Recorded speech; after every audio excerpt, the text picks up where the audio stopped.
کہ قرآن یہ بیان کرتا ہے جب موت کے وقت تم برزخ کی زندگی اپنی آنکھوں سے دیکھو گے تو اس وقت تمہاری کیا کیفیت ہوگی۔ دیکھیں، ایک تو مرتا ہوا انسان ہمیں نظر آ رہا ہوتا ہے، لیکن ایک مرتے ہوئے انسان کو بھی کوئی کچھ نظر آ رہا ہوتا ہے جو ہمیں نظر نہیں آتا اور نہ وہ ہمیں بتا سکتا ہے۔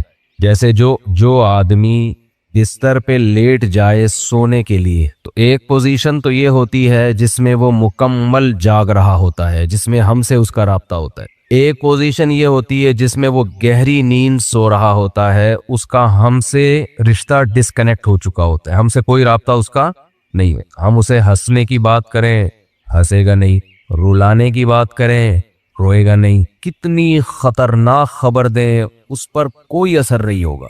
لیکن ہمیں یہ لگ رہا ہوتا ہے کہ یہ بے ہوش ہے، مگر وہ ایک الگ دنیا میں گھوم رہا ہوتا ہے۔ وہ جس دنیا میں گھوم رہا ہوتا ہے اس کے خواب کہا جاتا ہے، عالم خواب۔ وہ یہ سمجھتا ہے کہ یہ حقیقت ہے اس خواب کو۔ اچھے خواب بھی ہوتے ہیں، برے خواب بھی ہوتے ہیں۔ بعض اچھے خواب ایسے ہیں آنکھ کھلتی ہے تو انسان افسوس کرتا ہے، یار میں تو سمجھ رہا تھا یہ سچی مچی کا ہو رہا ہے میرے ساتھ۔ بعض برے خواب ہوتے ہیں، انسان کی آنکھ کھلتی ہے، شکر ادا کرتا ہے، اللہ تیرا شکر ہے کہ یہ خواب تھا، اے اللہ تیرا شکر ہے یہ خواب تھا۔ لیکن خواب میں اس کو یہ احساس نہیں ہوتا کہ میں خواب دیکھ رہا ہوں۔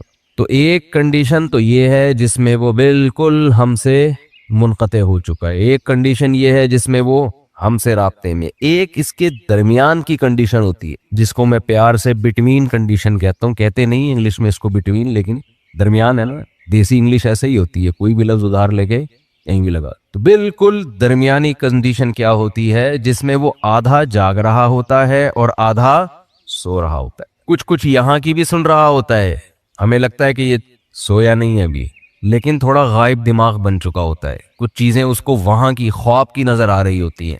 بالکل یہی کنڈیشن قرآن و سنت سے پتہ چلتا ہے کہ جب انسان کی موت واقع ہونے والی ہوتی ہے تو ایک کنڈیشن یہ ہوتی ہے جس میں وہ مکمل حی ہے، مکمل زندہ ہے، جس میں وہ ہم سے بات چیت کر رہا ہوتا ہے۔ ایک کنڈیشن یہ ہوتی ہے جس میں وہ مکمل اس کی ڈیتھ ہو چکی ہوتی ہے، اس میں ہمارا اس سے کوئی رابطہ نہیں ہے، اس پہ جو گزر رہی ہے وہ جانے اور اللہ جانے۔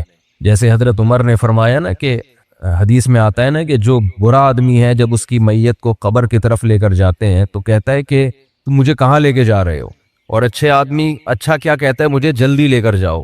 یہ برزخ کی باتیں ہیں جو وہ خود دیکھ رہا ہے۔ لیکن ایک حالت مرنے والے کی ایسی ہے جس میں وہ آدھا عالم برزخ میں اور آدھا عالم دنیا میں۔ اس کنڈیشن کو سکرات موت کہا جاتا ہے۔ سمجھ رہے ہیں بات کو؟ کیونکہ یہاں شرعی احکام چینج ہو جاتے ہیں، شریعت میں کچھ احکام ایسے ہیں کہ ابھی اس کا حکم کچھ اور ہے، مرنے کے بعد کچھ اور ہے۔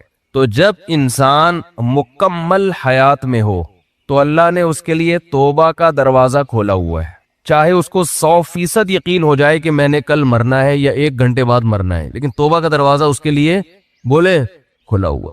ایک آدمی نے ساری زندگی گناہوں میں گزاری، کفر میں، الحاد میں، شرک میں، خدا کا انکار کرتا رہا، اللہ کے ساتھ شرک کرتا رہا، شراب پیتا رہا، زنا کرتا رہا، 90 سال گزار دیے اس نے۔ اب اسے ڈاکٹروں نے بتایا کہ آپ کی ڈیتھ ہونے والی ہے، آپ کینسر کے مریض ہیں، آپ کا زہر یہاں تک پھیل گیا ہے، یا کوئی اور بیماری ہے جس میں زہر پھیلتا ہے، یہاں تک پھیل گیا کہ 24 گھنٹے میں کے اندر آپ کی ڈیتھ ہو جائے گی۔ یہ بھی اب توبہ کرے گا تو اللہ اس کی توبہ قبول کریں گے، یہ اللہ کا وعدہ ہے۔ دل سے کرے توبہ، یہ والی توبہ نہ ہو کہ اگر نہیں مرا تو ٹھیک ہے پرانا اسٹائل، مر گئے تو توبہ تو کی بھی ہم نے۔ وہ بھی پھانسی والا بھی ایسا ہی ہے، 90 سال میں اس کو پھانسی کی سزا سنا دی گئی۔ یہ پھانسی والی مثال اور آسان ہے، اس کو پھانسی کی سزا سنا دی گئی اور اسے بتایا گیا کہ 6 مہینے بعد آپ کو ہینگ کر دیا جائے گا، لٹکا دیا جائے گا۔ کہ ایک شخص 90 سال کی عمر، اس کی ساری زندگی قتل میں گزری، ڈکیتیوں میں گزری، ظلم میں گزری، کورٹ نے فیصلہ کیا جو کہ نہیں کرتی عام طور پہ، لیکن کر دیا کہ اس کو پھانسی پہ لٹکایا جائے گا، 6 مہینے بعد لٹکایا جائے گا۔ اسے لوگوں نے آ کے بتایا توبہ کر لے، گناہ سے معافی، کہہ رہے نہیں کروں گا۔ وہ 6 مہینے بھی اس نے گزار دی، کفر بکتا رہا، کوئی خدا نہیں ہے، کوئی مجھے دوبارہ رہائی ملی دوبارہ یہ کام کروں، یہاں تک کہ 1 ہفتہ رہ گیا، پھر اسے کسی مولانا صاحب نے کہا توبہ کر لے، کہہ رہے نہیں کروں گا، پھر 1 دن رہ گیا، پھر 1 گھنٹہ رہ گیا، پھر آخر کا 1 منٹ رہ گیا. اسے 6 مہینے پہلے بھی یقین تھا کہ مجھے قتل کیا جائے گا, لیکن توبہ نہیں کر رہی ہے اس چانس پہ کہ شاید رہائی ہو جائے. بعض لوگ زبان کے بڑے پکے ہوتے ہیں, چاہے وہ کافر ہی کیوں نہ ہو. کہتے ہیں جیسے ہم اندر سے ویسے ہی ہم باہر سے. جیسے نبی صلی اللہ علیہ وسلم کے چچا ابو طالب تھے نا, موت کے وقت کلمہ نہیں پڑھا. انہوں نے کہا نہیں, اب اگر میں پڑھوں گا لوگ کہیں گے ساری زندگی جس دین پر قائم رہے موت کے ڈر سے, تو میں نہیں پڑھوں گا کلمہ. جیسا جو میں ہوں اندر سے ویسا ہی میں کیا ہوں. ان کی ایک رائے تھی کہ میں جیسا رہا ہوں ویسا ہی رہوں گا میں. ہمارے نبی کو بہت افسوس ہوا, بہت غم ہوا. اللہ نے فرمایا انک لا تہدی من احببت, اے محمد صلی اللہ علیہ وسلم جس سے آپ کو محبت ہے, ہدایت کا اختیار آپ کے ہاتھ میں نہیں ہے. یہ نہیں کہ آپ کو جس سے محبت ہے آپ اس کو ہدایت بھی دے دیں, یہ نہیں ہو سکتا. ہدایت تو جو چاہے گا اسے ملے گی, اور یہ اللہ کے ہاتھ میں ہے. حضرت بلال کا نبی سے کوئی رشتہ نہیں, غلام, رنگ بھی سیاہ, قوم بھی الگ, غلام. ان کو ہدایت مل گئی, چاہت تھی ان کے دل میں, طلب تھی. تو بعض ایسے ہوتے ہیں کہ وہ اقرار نہیں کرتے, وہ کہتے ہیں موت کے وقت بھی ہم نہیں, حالانکہ موت کے وقت ان کو یہ ہوتا ہے کہ شاید اسلام نے جو کچھ کہا ہو وہ سچ کہا ہو, لیکن وہ کہتے ہیں نہیں, جس پہ ہم زندگی میں رہے اسی پہ رہیں گے. تو یہ جو 90 سالہ شخص تھا جس نے سینکڑوں انسانوں کو قتل کیا, ہزاروں کو قتل کیا, خدا سے بغاوت کی, اللہ کے وجود کا انکار کیا, اس سے بڑا مجرم دنیا میں کوئی نہیں ہو سکتا تھا. اسے بتایا گیا 6 مہینے بعد تمہیں لٹکا دیا جائے گا. لوگوں نے کہا توبہ کر لے, اس نے کہا کہ نہیں, کیونکہ اس کو یہ تھا کہ شاید میں رہا ہو گیا, 1% چانس ہے, تو میں نے تو وہ بدماشیاں دوبارہ کرنی ہے, پھر میں کس منہ سے لوگوں کے پاس جاؤں گا. لوگ کہیں گے اچھا پہلے اسلام باطل تھا اب اسلام صحیح ہو گیا. اس نے ڈیلے کی, اس نے کہا نہیں, یہاں تک کہ اس کو لٹکانے میں 1 منٹ باقی ہے, 1 منٹ. اس کو یقین ہو گیا میری زندگی صرف کتنی دیر کی ہے, 1 منٹ کی. اب رہائی کی تمام اپیلیں مسترد ہو چکی ہیں, لیکن ہے پورا زندہ, ابھی عالم برزخ کو اس نے اپنی آنکھوں سے دیکھا نہیں.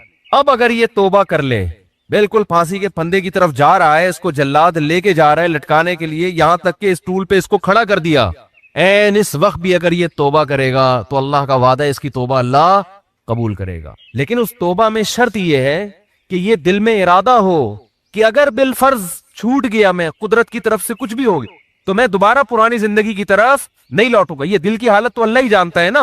یہ پکا عزم دل سے ہو اور زبان سے اقرار کرے کہ اللہ میں اسلام کو قبول کرتا ہوں, میں تیرے وجود کا قائل, تیری توحید کا قائل, تیرے پیغمبروں کا قائل, مجھے اگر رہائی مل گئی تو میں دوبارہ اس پرانی زندگی کی طرف نہیں آؤں گا. حالانکہ رہائی ملنے کا کوئی چانس نہیں ہے. قرآن سے, صحیح احادیث سے, متواتر احادیث سے اہل سنت والجماعت کا عقیدہ ہے کہ اس وقت 1 سیکنڈ کی توبہ اللہ اس کے تمام گناہوں کی دیوار کو گرا ڈالے گی. وجہ کیا ہے؟ اس نے ابھی تک آخرت دیکھی نہیں ہے. اللہ اس کو بخشنے کا بہانہ کیا تلاش کرے گا؟ ہو سکتا ہے فرشتے اعتراض کریں, اللہ اب تو موت کا یقین ہے اس کو, اس کی توبہ کس بات کی؟ اللہ کہیں گے موت کا تو یقین ہے, لیکن فرشتے اور آخرت اس نے اپنی آنکھوں سے غیب پر ایمان ہے, اور غیب پر ایمان اللہ قبول کرتا ہے. بہت سے لوگ اس کنڈیشن میں بھی توبہ نہیں کرتے, بلکہ زیادہ تر تو نہیں کرتے. بہت مشکل ہے بھائی بات سمجھانا, کیسے سمجھ. کیا زیادہ تر لوگ اس کنڈیشن میں توبہ کرتے ہیں؟ بولو. نہیں کرتے. جاؤ ہسپتالوں میں کینسر کے مریضوں کو جا کے دیکھ لو, جیسے تھے ویسے کے ویسے ہی ہیں. غیر مسلموں کو دیکھ لو, بستر مرگ پہ تڑپ رہے ہوتے ہیں. جو بت پرست تھا وہ بت پرستی میں ہی مرتا ہے, پھر بھی نہیں کرتا توبہ. تو یہ بھی بہت 1% خوش قسمت لوگ ہوتے ہیں جو عین اس وقت میں توبہ کر لیں, ورنہ توبہ ہوتی نہیں ہے. اس ٹائم پہ بھی نہیں کرتے لوگ توبہ, دل سیاہ ہو چکے ہوتے ہیں. ہمارے ایک دوست اپنا پرانا واقعہ بیان کرتے تھے کہ مجھے ہارٹ اٹیک ہوا, کہیں جوانی میں ہو گیا, اللہ نے ان کو زندگی دی, صحت دی, توبہ بھی ہو گئی, الحمدللہ نیک پرہیزگار ہیں,